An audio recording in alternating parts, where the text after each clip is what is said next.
नमस्कार, मैं हूं प्रदीप विश्वकर्मा और आप देख रहे हैं आज का मुद्दा। और आज के मुद्दे में हम बात करेंगे आलू साग खाकर मनाएं बकरीद की।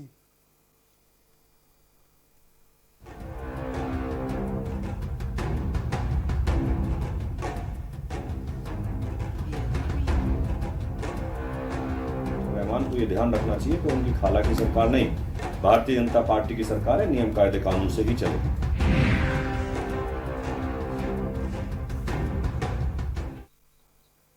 जी हाँ, देश में कई महत्वपूर्ण राज्यों में चुनाव की बेला है। सबसे पहले बात करें बिहार की, तो बिहार में सितंबर अक्टूबर में चुनाव वहां पर होने हैं और उसके बाद कोलकाता में चुनाव होने हैं। यूं तो छोटे छोटे राज्यों में अलग, मणिपुर में भी चुनाव होने हैं, लेकिन बिहार के बाद में कोलकाता के चुनाव होने हैं 2021 की शुरुआत में, और 2022 के अंत में देश का सबसे बड़ा सूबा यानी कि उत्तर प्रदेश में चुनाव की बेला शुरू हो जाएगी।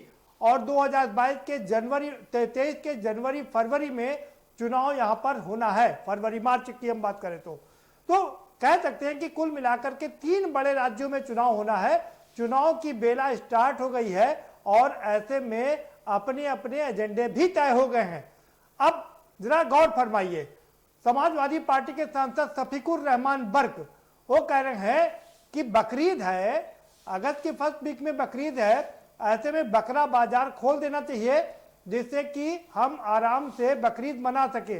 इतना ही नहीं, उन्होंने कहा कि मस्जिद भी खोल देना चाहिए जिससे कि हम लोग मस्जिद में नमाज पढ़ें और अपना जो हमने गलतियां की है उसके लिए माफी मांग लें और कोरोना भाग जाएगा। बात यहां तक ठीक थी, लेकिन हिंदुत्व के नेता हिंदूधारी संगीत सोम एक बार फिर से सामने आए हैं। इनके बयान हम लोग पहले भी सुन चुके हैं और आते ही कह दिया भक्त साहब, ये कोई समाजवादी पार्टी, बहुजन समाज पार्टी की सरकार नहीं है और ये कोई खाला जी का घर नहीं है। यहां भारतीय जनता पार्टी की सरकार है, नियम कायदे कानून से चलेगा प्रदेश। और वो यहीं पर नहीं रुके, उन्होंने कहा कि अगर नियम कायदे कानून का पालन नहीं किया तो आजम खां की तरफ देख लीजिए, उनकी तरह हालत होगी, जेल में कटेगी बकरीद। साफ कह दिया। और दूसरा ये भी कह दिया कि अगर आपको पहले तो कोरोना में जानवरों को काटना नहीं चाहिए और उनका मांस नहीं खाना चाहिए, ज्यादा जरूरी हो तो साग सब्जी खा करके मना लीजिए। तीसरी जो महत्वपूर्ण बात कही वो कही कि अगर कोरोना को भगाना है और मस्जिद में नमाज पढ़ने से ही कोरोना भागेगा तो भैया पाकिस्तान चले जाइए, वहां तो आप लोग हिंदू मंदिर बनने नहीं दे रहे हैं और वहां जाकर के मस्जिद में सारी मस्जिदें नमाज पढ़िए, कोरोना भगाइए, फिर यहां पर आ जाइए।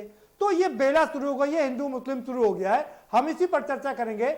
हमारे साथ में खास मेहमानों का पैनल जुड़ा हुआ है, हम उनसे आपका परिचय कराएंगे, लेकिन उससे पहले आपको एक रिपोर्ट दिखा देते हैं। दरअसल दोनों ने कहा क्या, वो देखिए, सुनिए, उसके बाद हम इस पर चर्चा करेंगे। बाजार खोलने की मांग पर गरमाई सियासत।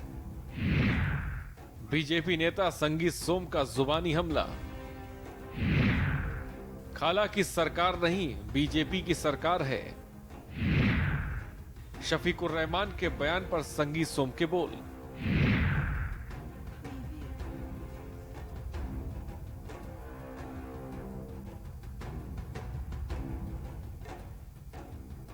रहमान को ये ध्यान रखना चाहिए कि उनकी खाला की सरकार नहीं, भारतीय जनता पार्टी की सरकार है, नियम कायदे कानून से ही चले। समाजवादी पार्टी के एमपी शफीकुर रहमान बर्क के मस्जिद और बाजार खोलने की मांग पर सियासत गर्मा गई है। भारतीय जनता पार्टी के विधायक और फायर ब्रांड नेता संगीत सोम ने उनके इस बयान पर जुबानी हमला बोला है।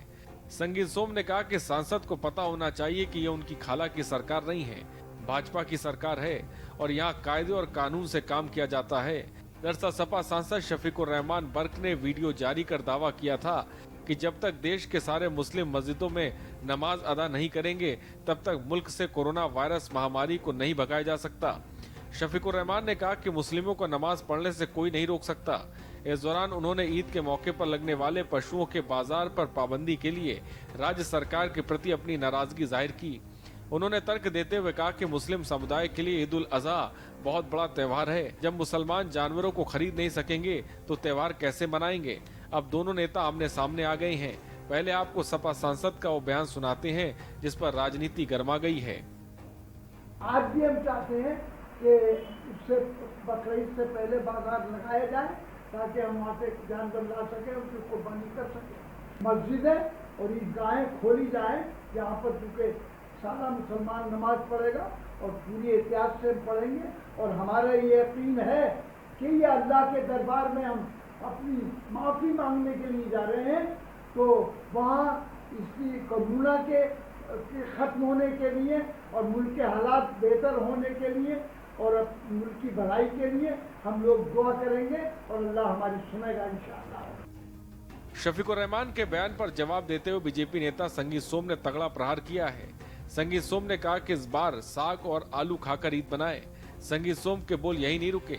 उन्होंने कहा कि ये खाला की सरकार नहीं है, ये बीजेपी की सरकार है। यहाँ सब कायदे कानून से चलता है। इस कोरोना काल के संकट में जानवरों का काटना वैसे भी गलत है और जानवरों का मीट खाना गलत है। साग आलू खा के त्योहार बनाना चाहिए। तो सबसे पहले पाकिस्तान में भगा दें, वहां तो मंदिर ही नहीं बनने दे रहे हैं, तो वहां मस्जिद है, वहां क्यों नहीं कोरोना भाग रहा है। हिंदुस्तान कानून के हिसाब से चलता है और कानून आज लॉ यही कहता है कि कोरोना काल में जो सरकार ने नियम बनाए हैं वो मानने चाहिए और मानने पड़ेंगे। और मैं फिर एक बार कह रहा हूं कि मिस्टर रहमान को यह ध्यान रखना चाहिए कि उनकी खाला की सरकार नहीं, भारतीय जनता पार्टी की सरकार है, नियम कायदे कानून से ही चलेगी। ऐसे में जब कोरोना काल में संकट काल बढ़ रहा है और तमाम लोग इसके लिए शिकार हो रहे हैं, तो उन्हें ऐसे बयान देने से बचना चाहिए। उन्होंने कहा कि फिलहाल कोई भी धार्मिक स्थल नहीं खुल रहा है, तो ऐसे में कैसे इजाजत दी जा सकती है। बहरहाल संगीत सोम के जवाब के बाद सियासत भी तेज हो गई है। अब देखने वाली बात होगी कि अगला कदम क्या होगा। स्पेशल डेस्क के न्यूज।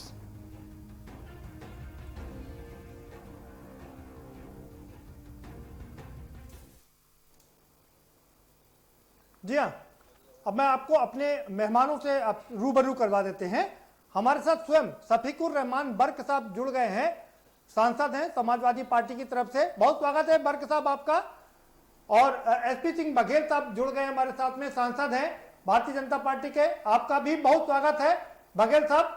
और पूर्व मंत्री कांग्रेस के बहुत वरिष्ठ नेता मोहित अहमद साहब भी हमारे साथ में जुड़े हुए हैं। आपका भी स्वागत है मोहित अहमद साहब। और लखनऊ यूनिवर्सिटी के प्रोफेसर ओम प्रकाश सिंह जी भी हमारे साथ में जुड़ चुके हैं राजनीतिक विश्लेषक के तौर पर। आपका भी बहुत स्वागत है। सीधा रुख करेंगे बर्क साहब का। बर्क साहब, आपने संगीत सोम का बयान सुन लिया होगा। एक एक बात पर आपसे हम रिएक्शन चाहेंगे। पहला रिएक्शन कि अगर नमाज पढ़नी है तो पाकिस्तान में सिर्फ मस्जिद ही मस्जिद है, वहां मंदिर नहीं बनने दिया जा रहा है, वहां नमाज पढ़ के कोरोना को भगाइए। मैं तो रहने वाला हिंदुस्तान का हूँ, मुझे क्या मतलब है पाकिस्तान से? इस मसले से पाकिस्तान से मतलब क्या है? ये आप ये रुख मोड़ रहे हैं हालत का, तो ऐसी बात कीजिए जो रीजनेबल हो। मैं जो कुछ भी मांग कर रहा हूँ कोई ऐसी बात तो नहीं। अरे मैंने अपील की थी, रिक्वेस्ट की थी इस बात की, आप हमारी ये ख्वाहिश है, मांग है कि सारी नमाजें पढ़ने के लिए मस्जिदें और ये ईदगाहें खोली जाएं ताकि हम लोग नमाज पढ़ सकें और पढ़ने के बाद में हम दुआ मांग सकें। हम दुआ के लिए हमने सारा पर जोर दिया था, लेकिन आपने उसको तूफान खड़ा कर दिया। जवाब तो कोई दिया नहीं और गवर्नमेंट ने हमें उसका कोई जवाब तो दिया नहीं कि हाँ कि हम ये नहीं। हमने तो गवर्नमेंट से अपील की थी, ये प्रपोजल रखा था कि आप हमें ये नमाज पढ़ने की और ये करने की और बाजार खोलने की कुर्बानी कराने के लिए इसके जो मसाइल हैं, जो बकरीद होती है तो उसको मनाने के लिए बहरहाल हमने नमाज उसमें खास तौर से है तो नमाज के पढ़ने की इजाजत चाहिए थी। तो हमने आपसे रिक्वेस्ट ही तो की थी, अपील की थी इस बात की कि आप ये प्रपोजल था इस पर। ठीक है बर्क साहब, ठीक है बर्क साहब, जल्दी जल्दी से छोटे छोटे आंसर ले लेते हैं। संगीत सोम ने कहा कि कोरोना काल में वैसे भी जानवरों की कुर्बानी नहीं देनी चाहिए और मीट भी नहीं खाना चाहिए, आलू और साग खा करके काम चलाएं। से लेकर प्राइमरी लागू होनी चाहिए। और आप कोई काम करेंगे तो कानून वो उस पर कानून लागू नहीं, और उससे हमारे पर लागू है, औरों पर क्यों नहीं हो रहा लागू? सब पर पैरेलल ये आपका ये निफाज होना चाहिए इस कानून का। सब इस देश के रहने वाले हैं और इस देश में हमें भी हक हासिल है बोलने का, डेमोक्रेसी है और कानून ने हमें इजाजत दी है कि अपनी बात आपसे रखें। आप बुरा क्यों मानते हैं इस बात का? आपको इतनी तकलीफ क्यों है हमारे ये बात कहने? बर्क साहब, सोम संगीत सोम ने यह भी कहा कि ये कोई खाला जी का घर नहीं है, सपा बसपा की सरकार नहीं है, और अगर आप नियम कायदे कानून से नहीं चलेंगे तो आजम खान की हालत देख लीजिए। सरकार एक दिन बनेगी, आप देखेंगे। नहीं वो आजम खान कहीं वो दे रहे हैं, आजम खान की हालत देख लीजिए, सीतापुर जेल में लंबे समय से हैं। वो अपनी बात, उनका मामला दूसरा है। मैं तो नहीं, वो कह रहे हैं आपके लिए, वो कह रहे हैं आपके लिए कह रहे हैं कि अगर नियम कायदे कानून से नहीं चलेंगे तो वहीं वो आपको भी पहुंचा देंगे। के लिए नहीं बैठा हूं, बल्कि मेरा मंशा ये है कि जो असल मेन सब्जेक्ट है कुर्बानी का, नमाज पढ़ने का, इनका इसके लिए ये इसलिए छेड़ा गया था, ये किसी बुराई के लिए नहीं बल्कि आपकी राय जानने के लिए। आपका ये क्या, आपका क्या इसमें हुक्म है, गवर्नमेंट क्या कहती है इसमें? लेकिन वो बात तो नहीं हुई, तो इधर उधर के लोग अटैक करने लगे। वो अपने गिरेबान में मुंह झाँक कर नहीं देख रहे, वो खुद एक अद्वा के नाम से इतनी बड़ी फैक्ट्री गोश्त की चला रहे और बात कर और हमें आंखें दिखा रहे हैं। अरे पहले गिरेबान में मुंह डाल कर देखो, तुम गोश्त क्यों वहां पर काट कर। ठीक है बर्क साहब, आपका जवाब ले लेता हूं। आपने दो बहुत महत्वपूर्ण बात कही है। बघेल साहब के पास चलते हैं। बघेल साहब, बर्क साहब कह रहे हैं ये हमारा हिंदुस्तान है, हम पाकिस्तान की बात नहीं करें, हम यहीं रहेंगे, आइन के उसमें हम यहीं पर नमाज पढ़ने की इजाजत मांगेंगे। और दूसरा कह रहे हैं जी बघेल साहब, वर्क साहब की आधी बात बहुत अच्छी लगी है और आधी अच्छी नहीं लगी है। आधी बात ये अच्छी लगी है कि उन्होंने अपने को हिंदुस्तानी कहा है और हिंदुस्तान में रह रहे हैं और हिंदुस्तान से मोहब्बत करने की बात करते हैं, लेकिन कभी कभी इनकी आत्मा में कुछ पाकिस्तानी बातें आ जाती हैं। जैसे लोकसभा में वंदे मातरम के साथ लोकसभा की समाप्ति होती है, तो उस पर आपका ये कहना रहता है कि वो वंदे मातरम नहीं कहेंगे, ऐसे लोकसभा के रिकॉर्ड में है कि वंदे मातरम का बहिष्कार करते हुए वो गए। जहां तक उनका ये कहना है कि हिंदुस्तान में है तो हिंदुस्तान की हुकूमत से, उत्तर प्रदेश की हुकूमत से बात करेंगे, और ये उन्होंने गुजारिश की है। लेकिन मुझे लगता है कि मेरी बात आ रही है विश्वकर्मा जी, सुनाई पड़ रहा है? जी बिल्कुल शानदार आ रही है आपकी आवाज। अच्छा, शानदार आ रही है। तो मैं बस एक बार में अपनी सारी बातें कहना चाहूंगा और मैं लॉजिकली बात करना चाहता हूँ, उसको मछली बाजार या सब्जी मंडी नहीं चाहता हूँ। इस संदर्भ में मैंने सोम जी का भी बयान सुना है, वर्क साहब भी सुना, हम और वर्क साहब दिन एबीपी गंगा पर थे। तो मैं ये कहना चाहूंगा कि उनकी मांग ये है, लेकिन इस समय राष्ट्र हित में, मुसलमानों के हित में, कौम के हित में, के हित में और अपने परिवार के हित में सही मांग नहीं है। इस समय उत्तर प्रदेश के मुख्यमंत्री योगी हो या देश के प्रधानमंत्री हो या कोरोना, तीनों चीज, मैं एक चीज देख रहा हूँ कि कोरोना इतना सेकुलर है कि उसके जमाने में शुरुआत के दिनों में होली आई। मैं ब्रज का रहने वाला हूँ, भयंकर यहाँ पर होली खेली जाती है, लेकिन होली आधे अधूरे मन से खेली गई। 9 दुर्गा के 9 दिन आए, उसमें कोई फंक्शन नहीं हुए, बहुत बहुत देवी जागरण होते हैं। गणेश चतुर्थी पे आगरा में, वो महाराष्ट्र की बात छोड़ दो, हजारों गणेश विसर्जन होते हैं। रक्षाबंधन आने वाला है, मुझे लगता है कि ऐसी पाबंदियों में बनेगा। जन्माष्टमी सावन भादों का महीना भी आएगा, जन्माष्टमी होगी, लेकिन वर्तमान हालात रहेंगे। मुझे लगता है जन्माष्टमी पे भी गाना बजाने, कीर्तन और मथुरा, वृंदावन और कृष्ण जन्मभूमि जाने की बहुत ज्यादा अनुमति मुझे उम्मीद है नहीं मिलेगी।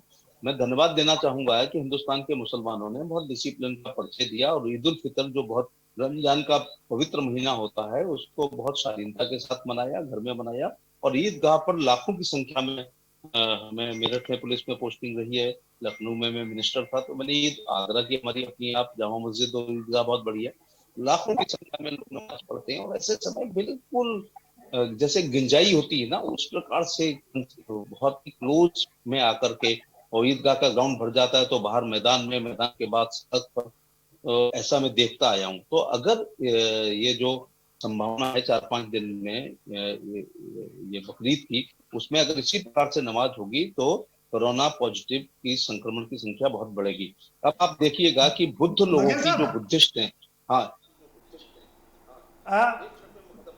जी बड़ा था, वो नहीं मनाई गई। मुसलमानों में वो निकल गया, हमारा शब रात निकल गई है और ईद उल फितर निकल गया है, शासन का परिचय दिया है। ईसाइयों में गुड फ्राइडे निकल गया है, उन्होंने भी कुछ बहुत वैसे नहीं मनाया।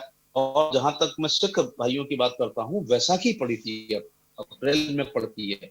मैं गुरु तेग बहादुर जी की जहाँ पवित्र स्थल पड़े थे गुरु हमारे यहाँ गुरु के ताल में, वहां मैं गया था तो हम 5 लोग थे वहां पर, मुख्य गिनती है और हम 3-4 लोग।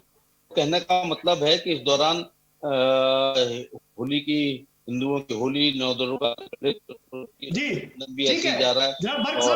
जरा बर्क साहब का रुख कर लेते हैं। बुद्धिस्ट बहुत बड़े लोग हैं उनकी वो, तो मैं ये कहता हूँ कि मस्जिद, जो एक बयान आया है कि अगर मस्जिद में नमाज पढ़ेंगे तो कोरोना दूर होगा, तो इस्लामिक कंट्री है पाकिस्तान, जहां पर हर गांव में नमाज है। अरब कंट्रीज है, अफगानिस्तान है, बांग्लादेश है, ये इस्लामिक कंट्री है। हमसे ज्यादा इंडोनेशिया में हमारे से ज्यादा मुसलमान रहते हैं। सब लोग नमाज पढ़ रहे हैं, लेकिन कोरोना पे कंट्रोल नहीं होगा। कोरोना पे कंट्रोल होगा, दूरी बना के रखें। जवाब ले लेते हैं, बर्क साहब से जवाब ले लेते हैं।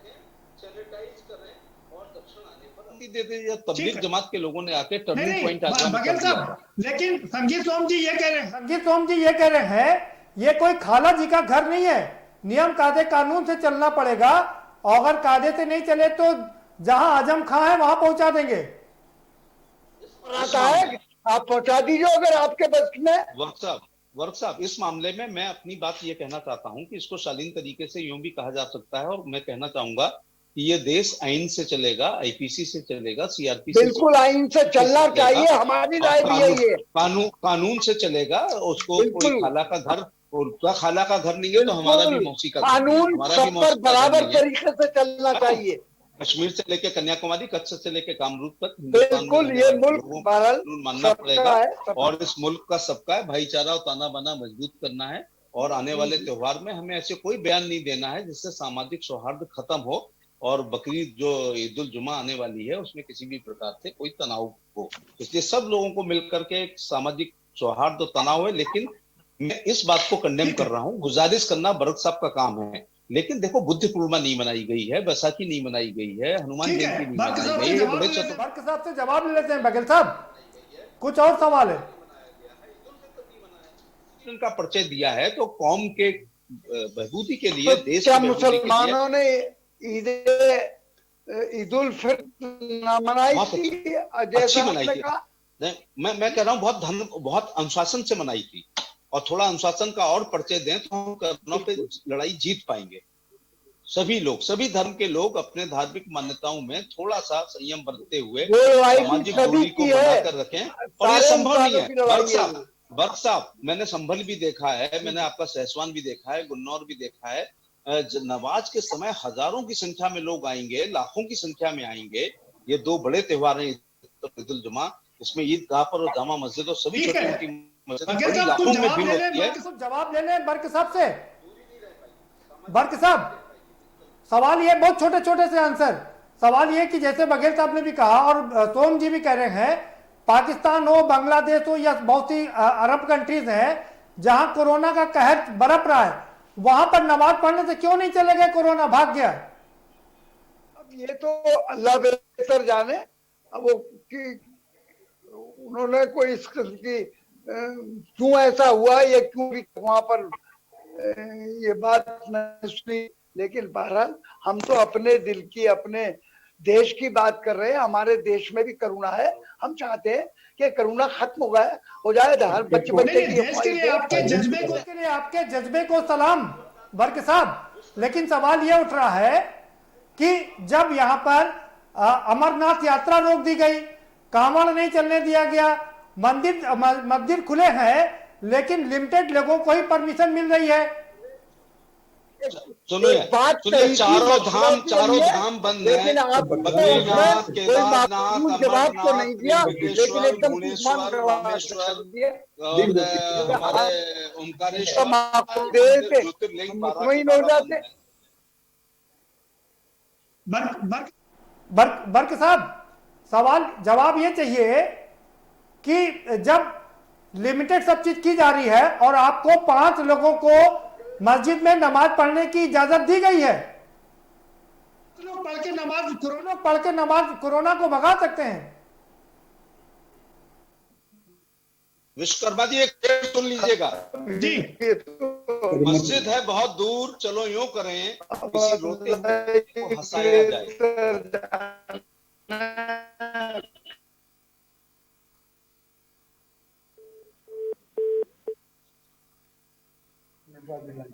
हम देश के साथ हैं, हर कुर्बानी के लिए तैयार हैं। ये देश सबका है और मुसलमान ने जब जरूरत पड़ी है, देखो कुर्बानी सारे मुसलमानों ने दी है, ये नहीं।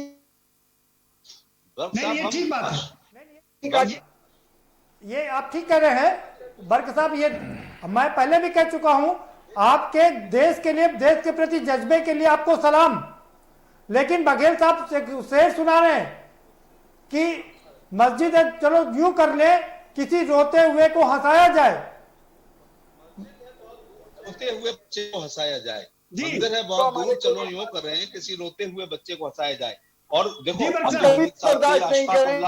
अशफाकुल्लाह खान की, जनरल शाहनवाज की, बहादुर शाह जफर की कुर्बानी को कैप्टन मुल्ला की कुर्बानी को कौन भूल सकता है? अजीरुद्दीन की सेंचुरी को कौन भूल सकता है? वो नहीं भूल सकते हैं। लेकिन मौजूदा हालात में हम एक अच्छे भारतीय होने के नाते, चाहे वो हिंदू हो, मुस्लिम हो, सिख हो, ईसाई हो, बौद्ध हो, पारसी हो, हमने सीधी सी बात कही थी। आप और कुर्बानी देनी है। विश्वकर्मा जी, कुर्बानी को अगर सुन रहे हो तो मैं 1 मिनट में अपनी बात करता हूँ। कुर्बानी देनी है तो इस बार ये बकरे वाली और दुम्बे वाली और ऊंट वाली कुर्बानी छोड़ो। इस बार कुर्बानी देनी है तो सामाजिक कुरीतियों की कुर्बानी दी जाए, अशिक्षा की कुर्बानी दी जाए, हम अपराध की कुर्बानी। ये बड़ी बात कह रहे हैं बघेल साहब। बर्क साहब, अशिक्षा की दिया जाए, बिल्कुल, जिससे शिक्षित होकर के सब अपना काम ढंग से कर सके। कुर्बानी झूठ बोलने की दी जाए, कुर्बानी ईर्ष्या करने की दी जाए, कुर्बानी सांप्रदायिक की कुर्बानी दी जाए। ये बात जहाँ तक कि आप बात कह रहे हैं, ठीक है, इस बात को हमको उन्होंने करना। ठीक है बर्क साहब, ठीक है बर्क साहब। बघेल साहब, जरा और भी लोग जुड़े हुए हैं, उनका भी रुख कर लेते हैं। मोहित अहमद साहब, क्या कहेंगे आप? बघेल साहब कह रहे हैं कि बहुत सारी बुराइयां हैं जिनकी कुर्बानी दी जा सकती है। मोहित अहमद साहब,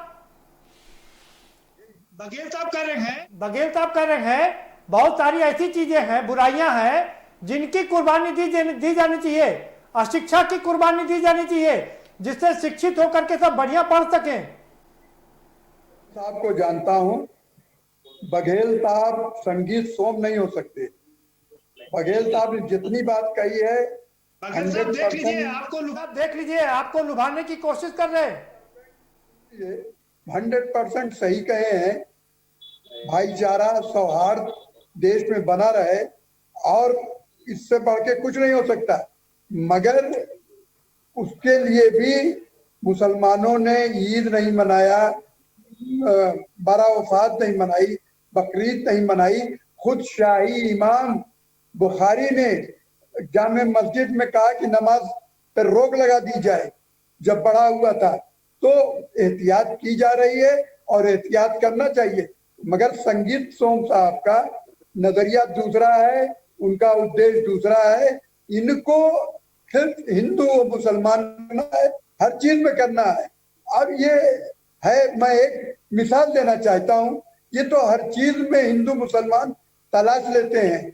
जब तबलीगी जमात के लोग जब वो कर रहे थे, वो गलत किए, उन्होंने गलती की, मौलाना साहब ने गलती की, मगर मौलाना साहब को सिर्फ हिंदू मुसलमान के रूप में पेश करना था और कोरोना को भी हिंदू मुसलमान की शक्ल में पेश कर दिया। संगीत सोम जैसे भाई भाजपा के लोग और उनके हाईकमान की भी मेंटलिटी यही होता है जो संगीत सोम बोल रहे हैं। संगीत सोम को रोकना चाहिए। क्या संगीत सोम को नहीं पता है कि हमने भी कुर्बानी दी है मुल्क की आजादी के लिए, और वंदे मातरम को हम भी स्वागत करते हैं। ऐसा नहीं जैसा बघेल साहब ने कहा, भाई तो बर्क साहब ने पार्लियामेंट में कहा था बंदे सर, बर्क साहब ने पार्लियामेंट में कहा था, बर्क साहब मना नहीं कर पाएंगे। चिढ़ते थे, उसमें हिंदू मुसलमान सब थे। और आज शकील रहमान बर्क साहब का पार्लियामेंट में ये बयान है, मैं उसका चश्मदीद गवाह हूँ, मैं उनके साथ 4 बार MP रहा हूँ। हर जगह वंदे मातरम का विरोध किया था। हाँ, हर जगह अच्छे बुरे लोग हैं, मगर संगीत सोम के दिमाग को ठीक करने की जरूरत है। वो खिसके हुए लोग हैं जो इस तरह की बात करते हैं। बघेल साहब के पास चलते हैं, कुछ जवाब उनसे भी ले लेते हैं। बघेल साहब, आपकी पार्टी तो हिंदुत्व की चैंपियन है और राम मंदिर बनने की शुरुआत 5 अगस्त से हो जाएगी। जिस दिन खत्म किया था उसी दिन 5 तारीख को, और कॉमन सिविल कोड की बात चल रही है। क्या यही मुद्दे होंगे यूपी के चुनाव में, बिहार के चुनाव में? की बात होगी, बिजली की बात होगी, पानी की बात होगी, रोजगार की बात होगी। MSME के लिए 3 लाख करोड़ रुपए, 3.70 करोड़ दिए हैं। 40,000 करोड़ मनरेगा मजदूरों के लिए दिए हैं। 20 लाख करोड़ का पैकेज दिया गया है। ये सारी बातें होंगी।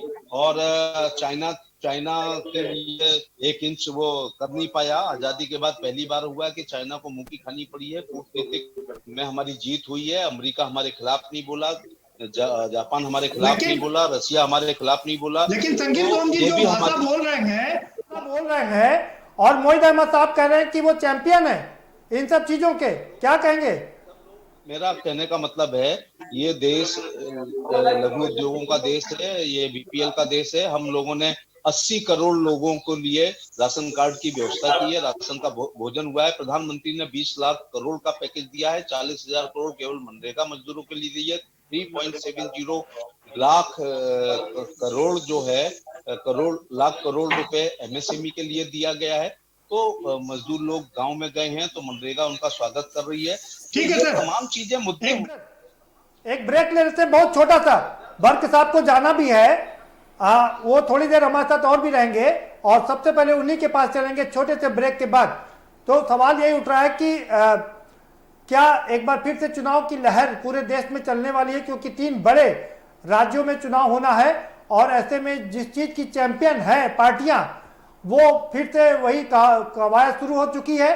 संगीत सोम, जिनको हम जानते हैं कि वो हिंदुत्व के बड़े भारी चैंपियन है और वो किस तरह के बयानबाजी के लिए जाने जाते हैं, और फिर से अब सामने आ चुके हैं। उन्होंने अखाड़े में अपनी पोजीशन संभाल ली है। तो क्या अब यहां से उसकी शुरुआत होगी? लेकिन बघेल साहब कह रहे नहीं, हम इन सब चीजों पर नहीं जाएंगे। हमने जो विकास के काम किए हैं उन कामों को जनता के सामने लेकर के जाएंगे। आएंगे, इन सब बातों पर चर्चा करेंगे, लेकिन एक छोटे से ब्रेक के बाद।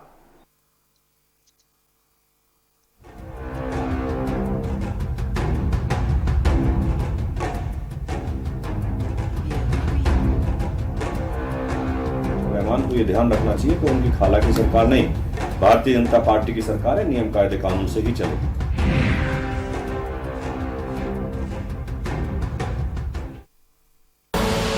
आप देख रहे हैं के न्यूज, खबरों का सारथी। Mount Litra Z School, Unnao, #1 in academics, #1 in sports, best teachers, best result, smart classroom, best transport facility, world class infrastructure के साथ Mount Litra Z School, Unnao। हम, आप, सब, अब नहीं तो कब, 9 बज जाए तब। बहुत हुई राजनीति की माया, हम बताएंगे कि आपके हिस्से में क्या आया। फिक्र आपकी, सोमवार से शुक्रवार रात 9 बजे। TV9 भारतवर्ष, अब तो सब देख रहे हैं। खुदी को आजमाया है तो ये अंदाज आया है, खुदी को आजमाया है तो ये अंदाज आया है। तुम में भी मैं हूं, शुद्ध प्लस पान मसाला। आप देख रहे हैं के न्यूज, खबरों का सारथी।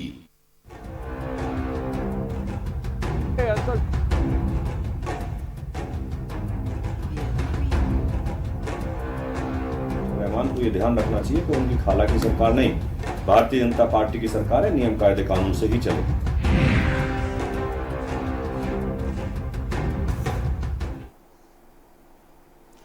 ब्रेक के बाद आपका स्वागत है और हमारे साथ सभी मेहमान जुड़े हुए हैं। मोहित साहब का रुख करेंगे।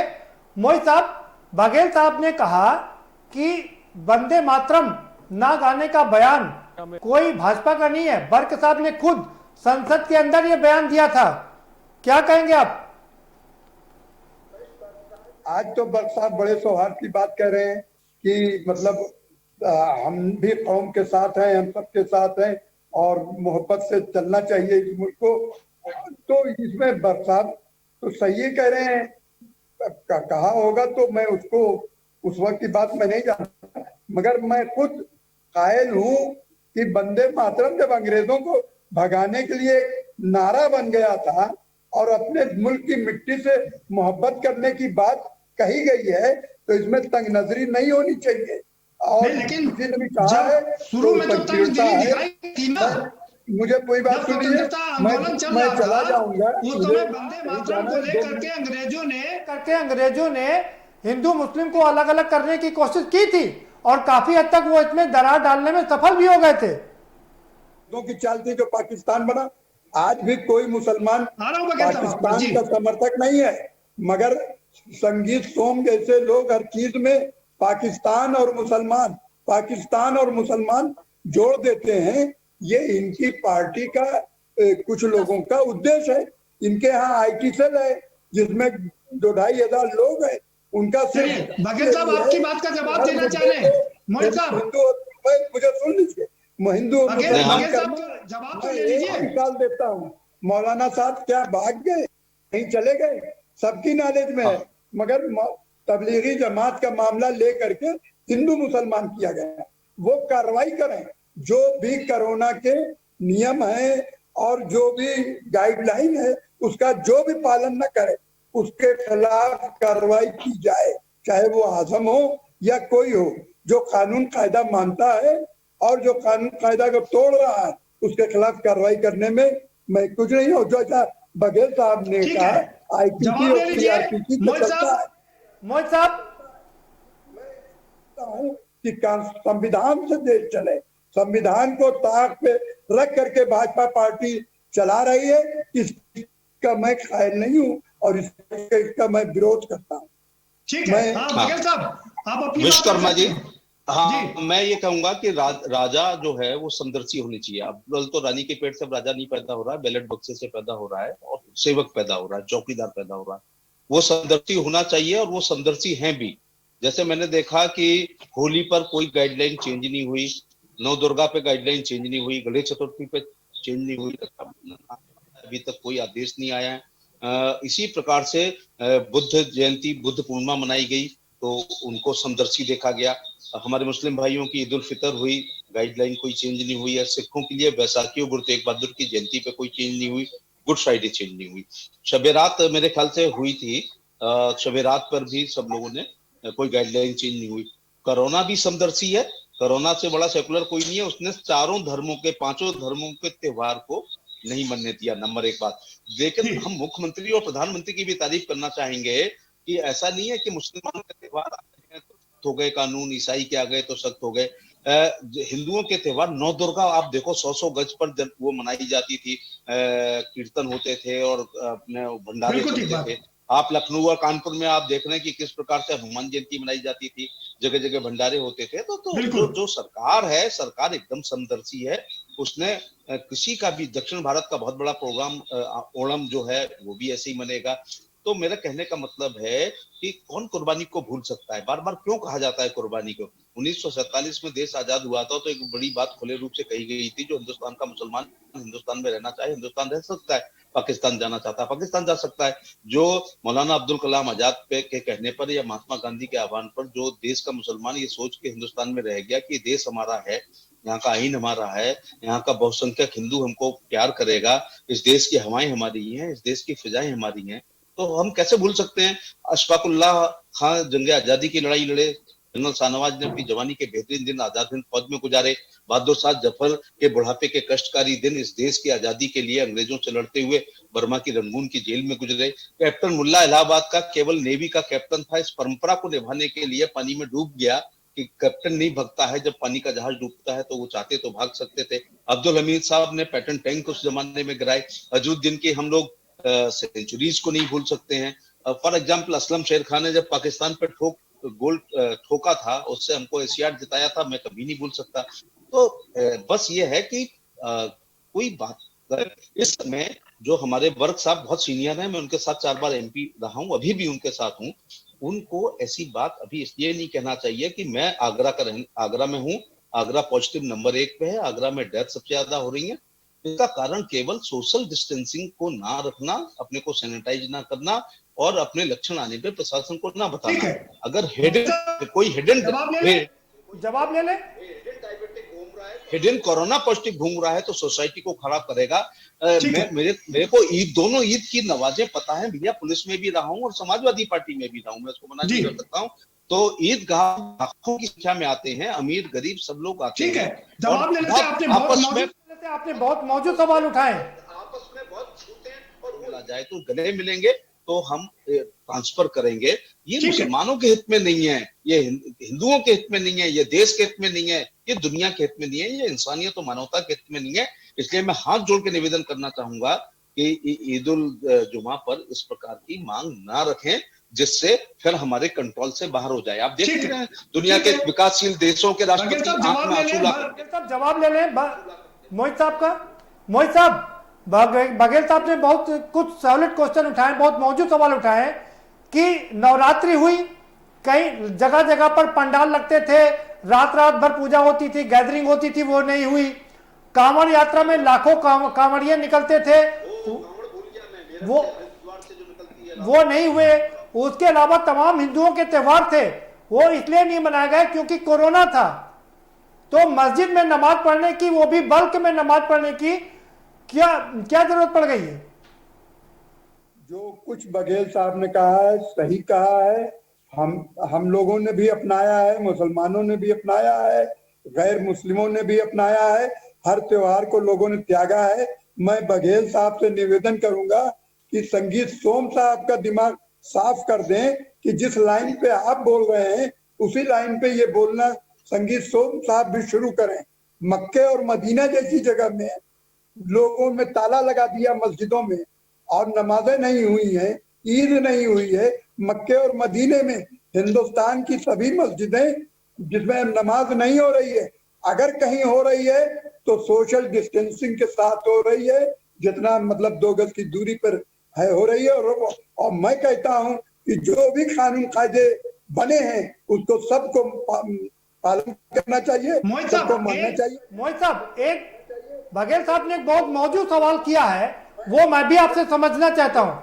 बघेल साहब कह रहे हैं कुर्बानी तो सब हम लोग भी देते हैं, बकरे की कुर्बानी देते हैं, लैया का बकरा बना करके, उसकी जगह क्यों ना अशिक्षा की कुर्बानी दी जाए, क्यों ना ऐसी कुरीतियों की कुर्बानी दी जाए जिससे कि सबका विकास हो सके और देश विकसित हो सके। नहीं, बकरीद पे कुर्बानी करना ये कुरीति नहीं है, ये एक मजहब का फरीजा है, फर्ज होता है। मैं उसको कुरीति नहीं कह रहा हूं, पालन करते हैं, मगर नियम कानून के साथ, उसका नियम कानून के साथ जो उत्तर प्रदेश सरकार ने जारी किया है कि कहीं सड़क पर, कहीं लोगों में भीड़ में कुछ नहीं होना चाहिए, कहीं गंदगी नहीं होना चाहिए, का पालन होना चाहिए और नमाज में भी पालन होना चाहिए। जो गाइडलाइन सरकार की आई है उस गाइडलाइन के साथ सारे मुसलमानों को उसका एहतराम करना चाहिए और उसको मानना चाहिए। कानून कायदे की बात तो ये है। मोहित साहब बने रहिए हमारे साथ में। एक और खास मेहमान जुड़े हुए हैं, बड़े लंबे समय से हमारे साथ जुड़े हुए हैं जी। महाधिक में मौलाना साहब को अब तक क्यों नहीं गिरफ्तार किया गया? बघेल साहब जवाब दीजिए, बघेल साहब जवाब दीजिए। साहब लगातार सामने घूम रहे हैं और कह रहे हैं कि हम तो लगातार पुलिस के पास भी जा रहे हैं लेकिन उनको गिरफ्तार नहीं किया जा रहा है। काशी में नजारा है, ये भी हमें प्यारा है, वो भी हमें प्यारा है। बघेल साहब उनको कह रहे हैं मिल नहीं रहा। शेर तो लीजिएगा काबे में तेरा जलवा, काशी में नजारा है, ये भी हमें प्यारा है, वो भी हमें प्यारा है। नंबर नहीं, दो बहुत बात, अच्छी- बहुत अच्छी बात है। तबलीग लेकिन जमात साहब ने को गिरफ्तार क्यों नहीं कर रहे आप लोग? गिरफ्तार क्यों नहीं कर रहे आप लोग? तबलीग जमात के लोगों से मैं दिल्ली ये पुलिस नहीं सर कहता, आपके लेकिन अंदर दिल्ली पुलिस सर आपके अंदर कंट्रोल में है, गृह मंत्री जी के कंट्रोल में है। में ये शुरू में हमारे यहाँ एनआरआई से आया, इसके बाद तबलीग जमात के लोग क्योंकि निजामुद्दीन की मरकज में थे तो एनसीआर सबसे पास में था। अगर तेलंगाना में एक डेथ ना होती फिर उसकी केस हिस्ट्री, ट्रेवल हिस्ट्री देखी गई तो पता चला कि साहब वो तबलीग जमात में थे। डेथ हुई है 8-9 दिन। इस 8-9 दिन में आगरा में, एटा में, सर फिरोजाबाद एक में, सीधा हाथरस जवाब में, दे मथुरा दीजिए में, कि साथ गिरफ्तार कब होगा, वो गिरफ्तार क्यों नहीं हो रहा है? वो बिल्कुल कॉग्निजेंस ऑफेंस है। इसमें उन्होंने बताया नहीं, कैरियर के रूप में तबलीग जमात के लोग गए। और हम तो एक पारस हॉस्पिटल को भी आगरा को पूरा कहते हैं कि उसमें तबलीग जमात के पहले कैरियर के रूप में गए, फिर पैरामेडिकल स्टाफ हुआ, फिर उनका घर हुआ, पैरामेडिकल स्टाफ, फिर उनका घर हुआ, फिर सोसाइटी हुई। मेरे से पूछो ना, आगरा में वो 40,000 लीटर सोडियम हाइपोक्लोराइड को मैं अपने पैसे से, अपनी जेब से सैनिटाइज कर रहा हूँ। कहने का मतलब है एक टर्निंग पॉइंट आया तबलीग जमात से। मैं तबलीग जमात को पूरा दूसरे नहीं दूंगा कि उनकी वजह से हुआ, निजी अस्पतालों से भी हुआ, हमारी लापरवाही से भी हुआ, और कैरियर लोगों ने बताया नहीं। नमस्ते ट्रंप से भी हुआ क्या सर? 100% गिरफ्तार होंगे वो मौलाना जी, मौलाना हो या कोई भी हो, जो भी अपराध करेगा। अब देखो, प्रधानमंत्री की आपको तारीफ नहीं करनी चाहिए, उन्होंने कहा सबका साथ, सबका विकास और सबका विश्वास। अरे भैया वो फरार तो नहीं है, नंबर वो 2 अपने बात घर पर आए हैं, वो बराबर कह रहे हैं वो मौलाना मैं हो अपने घर या पर हूँ। मौलाना हो मगर या मौलाना हो या पंडित जी हो, जो भी अपराध करेगा वो उसके हाँ वो सही है, धाराओं ठीक में है। वो जेल जाएगा, क्योंकि वो ठीक है। सोसाइटी का नुकसान कर रहा है भाई, मोदी साहब अपना नहीं जरा- कर रहा है। कर्मा जी प्रोफेसर हमारे साथ में ओम प्रकाश सिंह जी भी जुड़े हुए हैं, उनको भी शामिल कर लेते हैं चर्चा में। ओम प्रकाश सिंह जी, आपने सारे लोगों की बात सुनी, आपका पहला कमेंट। देखिए प्रदीप जी, सब लोगों ने अपनी अपनी बात रखी, सब राजनीतिक दल के नुमाइंदे थे। जो हमारे देश का सिस्टम है, जो कानून व्यवस्था है, सरकार जो कर रही है इस आपातकाल में, उसको सभी धर्मों के लोगों को मानना चाहिए। और जो नहीं मानने के लिए तमाम बहाने ढूंढ रहे हैं या उपाय कर रहे हैं, उनको भी सोचना चाहिए कि जब जान है तो जहान है। बिल्कुल। और मानव सुरक्षित रहेगा तो धर्म भी सुरक्षित रहेगा, राष्ट्र भी सुरक्षित रहेगा। बिल्कुल। अब सभी को इसको स्वीकार करना चाहिए, और स्वीकार करने के साथ ही जैसे सभी धर्मों के लोग अपने अपने पूजा पद्धतियों में बदलाव लेके घर में पूजा कर रहे हैं, तो जब अगर कोरोना से मुक्ति के लिए हमें नमाज अदा करनी है तो अपने घर में करें। और पशुओं का हत्या करना, उनको काटना, अगर सारे धर्मों के लोगों ने अपने रूढ़िवादी विचारधाराओं को त्याग दिया है, छोड़ दिया है, और छोड़ने के बाद परिवर्तन लाए समय काल देश परिस्थिति के अनुसार। नहीं तो ओम प्रकाश जी, बात आपकी ठीक है कि नई पद्धति के हिसाब करना चाहिए। हिंदुओं में तमाम ऐसी प्रथा है जहां पर बलि दी जाती है। असम में खरगोशों की बलि दी जाती है, वहां का जो लोकल जानवर है उसकी बलि दी जाती है। लेकिन हिंदुओं में बहुत सी ऐसी प्रथाएं जो हैं बलि देने वाली कम हो गई हैं। अब मुश्किल से कुछ एक जगह पे कुछ एक चीजों में है जहां तो बुराई है ना, लेकिन छोड़ तो रहे हैं जी, उस प्रक्रिया में तो हैं जी। हमको इसी तरह से सभी धर्मों को इस प्रक्रिया को अपनाना चाहिए। अगर कोरोना काल में है, हम एक बार एक साल में बकरे का बलि दूसरा मेरा सवाल आपसे ये है कि जब जैसे अभी बघेल साहब कह रहे हैं कि कोरोना सबसे बड़ा सेकुलर है, वो किसी कोई धर्म जाति नहीं देखता है, तो मंदिर मस्जिद खोलने की जरूरत ही क्या थी? बंद कर देते सारे मंदिर मस्जिद। नहीं, कोरोना काल के पहले मंदिर मस्जिद खुला है, नहीं अभी भी खुला है, अभी भी खुला है, लेकिन जो गाइडलाइंस है, गाइडलाइंस के तहत हम लोग पूजा पाठ कर रहे हैं। सभी धर्मों के लोग उसको अपना रहे हैं, मान रहे हैं। उसी प्रकार से हमारे मुस्लिम भाइयों को भी इस बात चीज को अपनाना चाहिए। वैसे एक बात और है, शुरुआत काल में जब से ये कोरोना का प्रारंभ हुआ था, एक मिनट बघेल साहब कुछ कह रहे थे। जगन्नाथ उससे बड़ी गैदरिंग कभी होती थी जी। अमरनाथ यात्रा में लोग जान की बाजी लगाते हैं, कई बार आतंकवादियों से पिलग्रिम्स मारे गए। जगन्नाथ यात्रा का तो जहां तक निगाह पड़ती है आदमी आदमी होता है। मुझे लगता है कि वहां 10-20 करोड़ लोग होते हैं, उन्होंने भी बात मानी। जगन्नाथ यात्रा अगर पूर्ववर्ती होती तो क्या उड़ीसा कभी अपने को कंट्रोल कर पाता? हम उड़ीसा की बात क्यों कर रहे हैं? क्या आगरा से जगन्नाथ यात्रा में लोग नहीं जाते हैं? अमरनाथ यात्रा में नहीं जाते हैं? इस समय हमें ये देखना है कि कोरोना पर विजय, लेकिन सर जगन्नाथ कोरोना सेकुलर है, कोरोना सेकुलर है तो चीफ मिनिस्टर ने भी देखो 300 लोगों ने रथ खींचा, लेकिन रथ तो निकाला गया। वहां 30 करोड़ लोग, 15 करोड़ लोग आते थे। और मुख्यमंत्री को आप देखो कि ऐसा चश्मा लगाए हुए हैं कि सारे त्योहारों को एमएचए की गाइडलाइन से चलवा रहे हैं। प्राइम मिनिस्टर ने इस 3 महीने के संक्रमण काल में बुद्ध पूर्णिमा आ गई, गुरु तेग बहादुर जयंती आ गई, वैसाखी आ गई, गुड फ्राइडे आ गया, शबे रात आ गई, ईद उल फितर आ गया, ईद उल जुमा आ गया, रक्षाबंधन आने वाला है, जन्माष्टमी हम लोग 100 गज पर यहाँ होती है। लेकिन जो मुख्यमंत्री आदेश करेंगे, हम ब्रजवासी लोग वैसा ही जन्माष्टमी मनाएंगे जैसा हमारी सरकार हमसे कहेगी। कोई इसमें गुंडागर्दी नहीं करेंगे। मेजोरिटी के लोग हैं, हम बहुसंख्यक हैं। इसके बाद अब बताओ, आगरा जैसी होली है, जिंदगी में मेरी पहली होली है जो बिना बदरंग हुई। जन्माष्टमी आने वाली है, भादों का महीना आने वाला है। हम लोग हमेशा 100-100, 200 मीटर पर यहाँ पर मनाते थे, पंडाल मनाते थे, व्रत रखते थे। किस प्रकार से 9 दुर्गों में, सुनो एक और बता दूं कि वो जो हमारी करौली देवी की यात्रा होती है उसमें 10 लाख लोग पैदल चलते हैं। करौली यात्रा स्थगित हो गई है, कैला देवी और करौली की यात्रा। अमरनाथ यात्रा, जगन्नाथ यात्रा इस समय सुनिए, इस समय केदारनाथ, बद्रीनाथ, अमरनाथ, त्र्यंबकेश्वर, धाम को रोक दिया गया जी। सोमनाथ मंदिर, 12 ज्योतिर्लिंग, सभी देवियां, हमारा मीनाक्षी टेम्पल सब बंद हैं। हमारा क्या कहें, तो ये ऐसी बात इसमें करना ठीक नहीं है। जब ये मांग करते हैं तो सोम को भी कुछ कहने का अवसर मिलता है, फिर सोम कहते हैं तो फिर ये इसी बात का जवाब लेते हैं बघेल साहब। मोहित साहब, आप लोग ऐसा मौका देते हैं कि जवाब देने का उनको अवसर मिल जाता है, संगीत सोम जैसे लोगों को। हम नहीं देते मौका, तो ये देते हैं कि संगीत सोम या जिसे लोग जो है आरोप लगाते हैं। मैं बघेल साहब से पूछना चाहता हूं कि उत्तर प्रदेश के समस्त जिलों में आगरा सबसे ज्यादा प्रभावित है।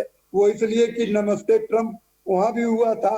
नमस्ते ट्रम्प का उससे असर नहीं हुआ हमारे यहाँ नहीं सर, तो टूरिस्ट से हमारे यहाँ नहीं हुआ। हमारे यहाँ नहीं, हमारे यहाँ तबलीग जमात और प्राइवेट अस्पताल से हुआ है।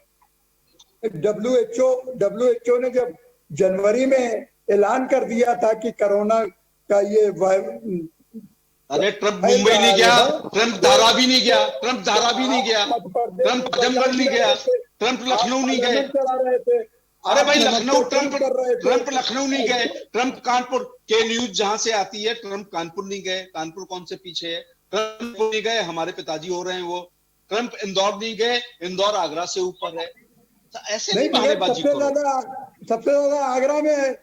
अब हमसे ऊपर हो गए, अब हमसे ऊपर हो गए। ट्रम्प धारावी नहीं गए, ट्रम्प धारावी नहीं गए, ट्रम्प सूरत नहीं गए, ट्रम्प सूरत नहीं गए, ट्रम्प बड़ौदा नहीं गए, ट्रम्प जयपुर नहीं गए, ट्रम्प इंदौर नहीं गए, मगर आगरा देख लीजिए तो आगरा सबसे आगे है। सर कंट्रोल कर लिया, तो रोकना चाहिए था। जब आपने आपने जारी किया, पाबंदी आपने लेट जारी की, लखनऊ नहीं गए, ट्रम्प मुरादाबाद नहीं गए, ट्रम्प इंदौर नहीं गए, ट्रम्प जयपुर नहीं गए। ये हम अपने से ऊपर वाले शहर बता रहे हैं। धारावी नहीं गए, ट्रम्प सूरत नहीं गए, ट्रम्प बड़ौदा नहीं गए। आप 23 मार्च के बाद आपने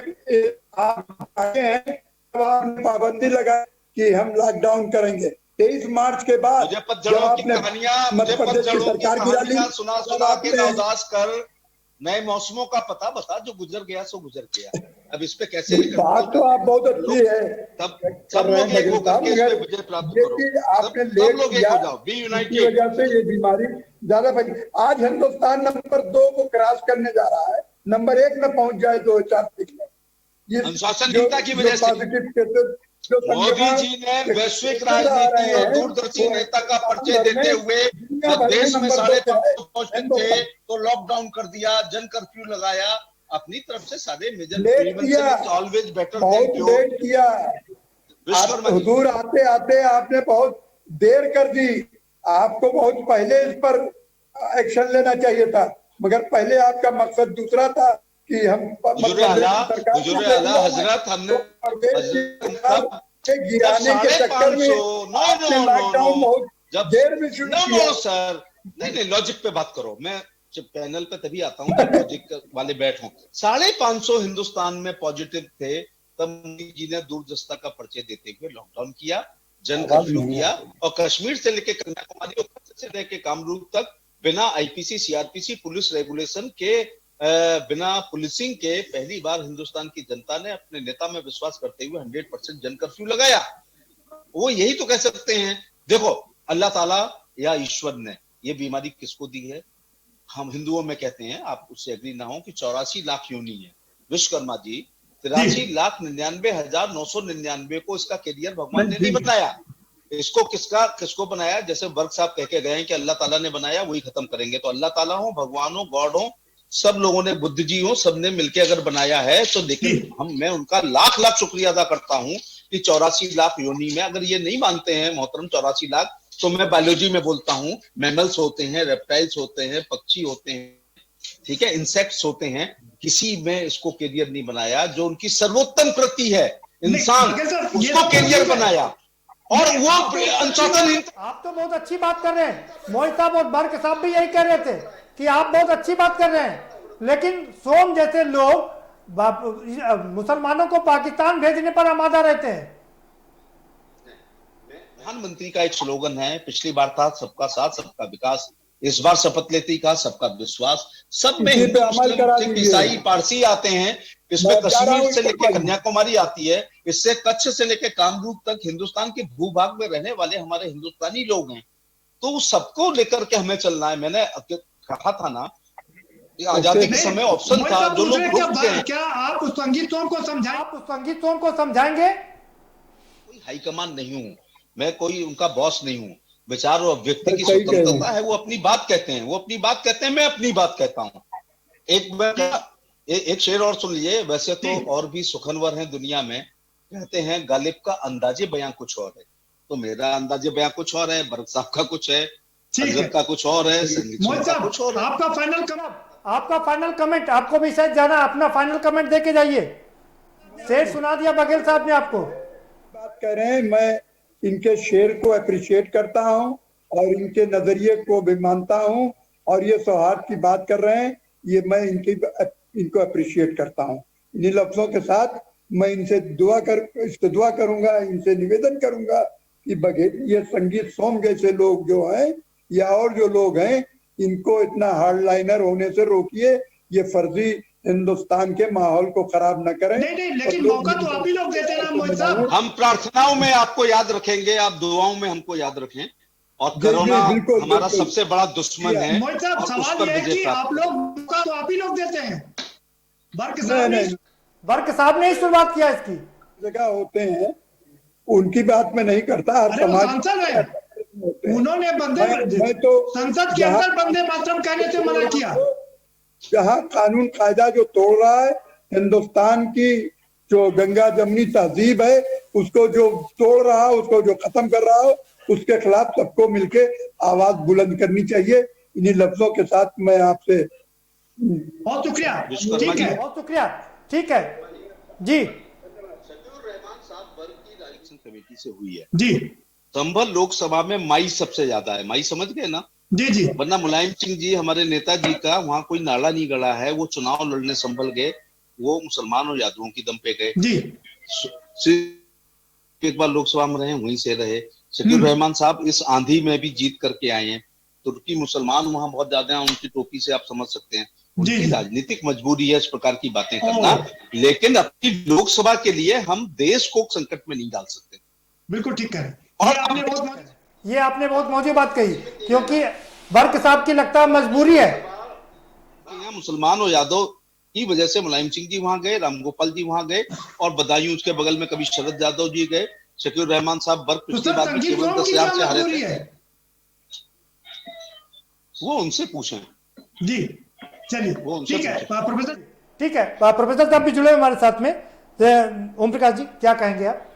जैसा अभी हम लोगों ने सबकी बात सुनी जी, आदरणीय सोम जी हों या बर्क साहब हो, दोनों को अपनी बातों को रखने से पहले ये जरूर सोच लेना चाहिए कि हम इसे बात ना कहें जिससे किसी समाज में कड़वाहट हो और समाज में कुछ गलत चीज़ें निकल के आवें। रही बात शफीकुर रहमान साहब जो मांगे हैं, जो उनकी मांग माने हैं, वो मेच्योर तो नहीं कही जा सकती जी। प्रबुद्ध व्यक्ति हैं, सीनियर व्यक्ति हैं, सांसद हैं, उनको इस तरह की मांग माननी भी नहीं चाहिए। उस एक्शन पर रिएक्शन जो हुआ है सोम जी का, वो रिएक्शन भी जितना होना चाहिए उतना उससे कहीं ज्यादा था। इस पे थोड़ा सा कंट्रोल होना चाहिए दोनों तरफ से। ये आपने बहुत बढ़िया बात कही। ओवर रिएक्शन हो गया, ओवर रिएक्शन हो गया जी। और रही बात बघेल साहब सुलझे हुए व्यक्ति हैं। हाँ। इन्होंने पार्टी का जो मनसा है या पार्टी का जो विचारधारा है उसको उन्होंने ठीक ढंग से रखा। ऐसे लोगों का स्वागत होना चाहिए जो समाज को जोड़ते हैं, तोड़ने का काम करने वाले लोगों का हम हर जगह पे, हर स्थान पे मुखर विरोध होना चाहिए। ठीक है, बघेल साहब आपका फाइनल कमेंट। ओम प्रकाश जी कह रहे हैं कि उनका ओवर रिएक्शन हो गया है। ओम जी का। मैं दोनों पक्षों से ये कहना चाहूंगा, इस समय हम शालीनता, संयम, भाईचारा, राष्ट्रीय एकता, अखंडता, सामाजिक सौहार्द की बातें करें। कोरोना एक ऐसी चीज है जिससे विकसित राष्ट्रों ने घुटने टेक दिए हैं। अगर हम किसी भी प्रकार की लिबर्टी ज्यादा चाहेंगे तो लम्हों ने खता की और सदियों ने सजा पाई। बिल्कुल। तो उससे कोई फायदा नहीं है। वो किसी को, वो प्राइम मिनिस्टर को, विदेश के कई प्रधानमंत्री पॉजिटिव हुए। मैंने आगरा में यंग बच्चों को मरते हुए देखा है। इसलिए इस समय जो टाटा ने कहा है ना कि ना ये मुनाफे का साल है, ना ये घाटे का साल है, ये जान बचाने का साल है। तो ये ना त्योहार मनाने का साल है और ना कमाने का, ना घाटे का, ये जान बचाने का सवाल। और जान मेरी अपनी नहीं है, पूरी सोसाइटी की है, देश की है और ये ग्लोबल है। इसलिए हमें विश्व की जान बचाना है। वसुधैव कुटुंबक वाला ये देश है। चलिए बहुत शुक्रिया। सब लोग दूरी बना के रखें जी, शासन को सूचना दें। बहुत शुक्रिया सर, बहुत शुक्रिया सर, बहुत शुक्रिया हमारे साथ जुड़ने के लिए आपका और हमारे साथ चर्चा में भाग लेने के लिए। ओम प्रकाश जी आपका भी बहुत शुक्रिया। सभी मेहमानों का शुक्रिया इस चर्चा में शामिल होने के लिए। तो कुल मिलाकर के बात यही है कि कोरोना सेकुलर है, वो किसी जाति को नहीं देखता, किसी धर्म को नहीं देखता और किसी मजहब को नहीं देखता, वो सीधा अटैक करता है। ऐसे में जरूरी है कि इससे एहतियात बरती जाए।